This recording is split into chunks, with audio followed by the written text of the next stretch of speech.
আসসালামু আলাইকুম ওয়া রাহমাতুল্লাহি ওয়া বারাকাতুহু। আপনি এই মুহূর্তে দেখছেন ছোট খামারের দু প্রজেক্টের ইউটিউব চ্যানেল, আর আমি আপনাদের সাথে আছি মাজহারুল ইসলাম রিয়ান। আপনারা আমাদের কাছ থেকে অনেকেই ইনকিউবেটর নেন এবং আপনারা কিছু ছোট ছোট বিষয়ে দ্বিধাদ্বন্দ্বে ভোগেন এবং সেই বিষয়গুলো নিয়ে হয়তোবা প্রশ্ন করেন। কিন্তু ভিডিওতে হয়তোবা সেরকম ভাবে বুঝিয়ে দিলে আপনাদের এই প্রশ্নগুলো থেকে হয়তোবা এরকম পরবর্তীতে প্রশ্নটা করতে হবে না।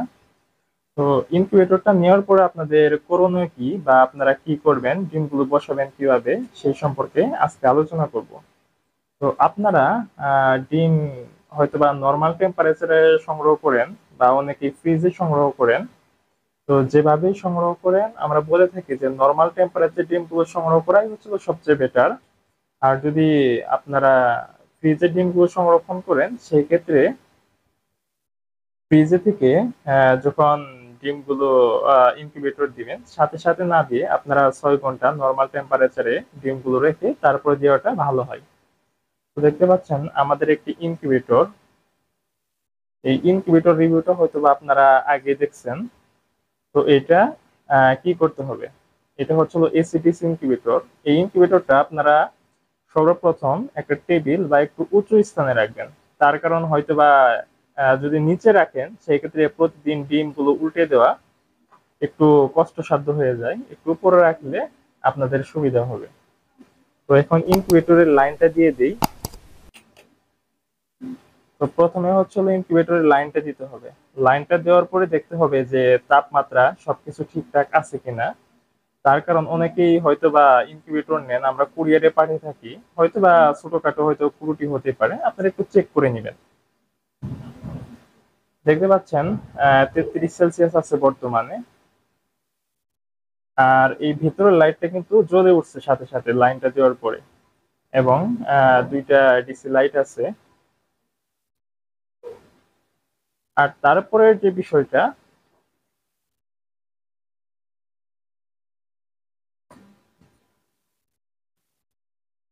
ইনকিউবেটরের ডিম বসানোর জন্য আপনারা নিচে একটি সুতি কাপড় দিয়ে রাখবেন। তো কাপড়টা দিলে সুবিধা কি হবে, যখন বাচ্চাগুলো ফুটবে তখন বাচ্চাগুলোর গা ভেজা এবং বাচ্চাগুলোর গা থেকে ব্লিডিং হয় অনেক সময়, বা ময়লাগুলো হয়, সেই ক্ষেত্রে ইনকিউবেটর লেগে যাবে। ইনকিউবেটরটা আপনারা হয়তো বা পরবর্তীতে পরিষ্কার করতে সমস্যা হবে। সেই কারণে এরকম একটি কাপড় দিয়ে দিলে কাপড়টা সহজে উঠিয়ে পরিষ্কার করা যাবে। তারপরে দেখতে পাচ্ছেন যে আমাদের একটি সেন্সর, এটি এভাবে দেওয়া আছে। এটি আপনারা এরকম ফ্রি ভাবে রেখে দিবেন। তো তারপরে এই ড্রিম গুলো আপনারা সুন্দরভাবে সাজিয়ে দিবেন।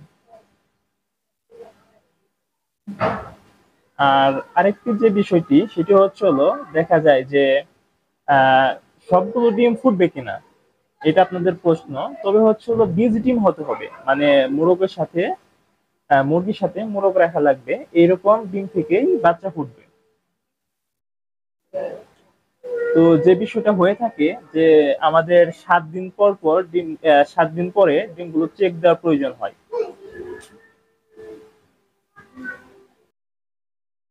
কম ডিম হওয়ার জন্য এভাবে বসিয়ে দিলাম।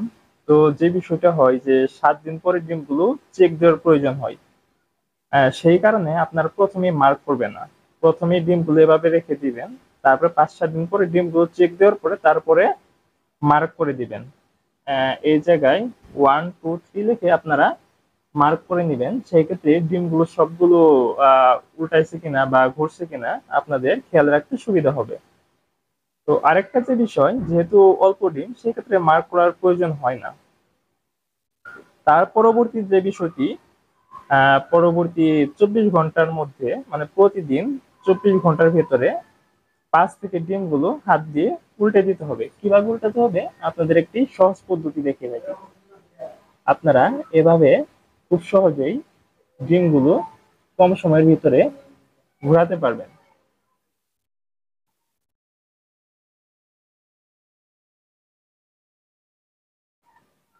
তার পরবর্তীতে হচ্ছে 7 দিন বয়সে যেটা বললাম যে ডিমগুলো চেক দিতে হবে।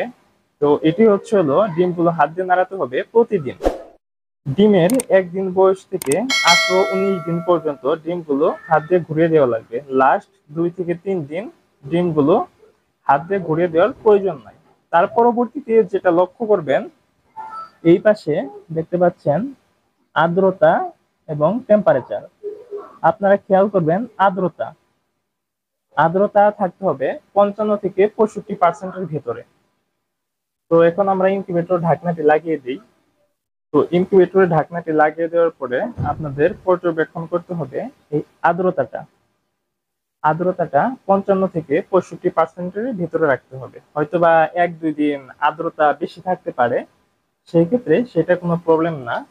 এবং যদি আর্দ্রতা যদি বেশি থাকে, সেই ক্ষেত্রে আপনারা এই ছিদ্রটি খুলে দিতে পারেন। সেই ক্ষেত্রে আর্দ্রতা দ্রুত কমে যাবে। আর যদি 55%-এর নিচে আর্দ্রতা থাকে, তাহলে আপনারা কি করবেন? আর্দ্রতা বাড়াতে লাইটের নিচে একটি ছোট পাত্রে পানি রাখবেন এবং আর্দ্রতা কমাতে উপরের ছিদ্রটি খুলে রাখবেন। তবু যদি আর্দ্রতা যদি না কমে, সেই ক্ষেত্রে লাইটের নিচে বালু বা মুড়ি রাখতে পারেন। সেই ক্ষেত্রে দ্রুত সময়ের ভিতরে আর্দ্রতা কমে যাবে। লাস্ট 3 দিন ডিম থেকে বাচ্চা ফোটার জন্য, ডিমগুলো একটু খোসাটা নরম হওয়ার জন্য আর্দ্রতা একটু বেশি প্রয়োজন হয়। সেই ক্ষেত্রে ইনকিউবেটরের ভিতরে ডিমের উপরে হালকা ভাবে কুয়াশার মতো পানি স্প্রে করে দিতে পারেন। এবং তখন আর্দ্রতা রাখতে হবে 70 থেকে 75%-এর ভিতরে দেশি মুরগির ডিমের ক্ষেত্রে, এবং হাঁসের ডিমের ক্ষেত্রে 80 থেকে 85% আর্দ্রতা রাখতে হবে। লাইটের নিচে পানি রাখলেই আর্দ্রতা দ্রুত বেড়ে যাবে। আশা করি আপনাদের যে ছোটখাটো যে বিষয়গুলো সম্পর্কে প্রশ্ন থাকে, এটি আপনাদের আর প্রশ্নগুলোর উত্তরগুলো সবগুলো পেয়ে গেছেন। দেখা হচ্ছে পরবর্তী কোনো ভিডিওতে। ভালো থাকবেন, সুস্থ থাকবেন। আসসালামু আলাইকুম ওয়া রাহমাতুল্লাহি ওয়া বারাকাতুহু।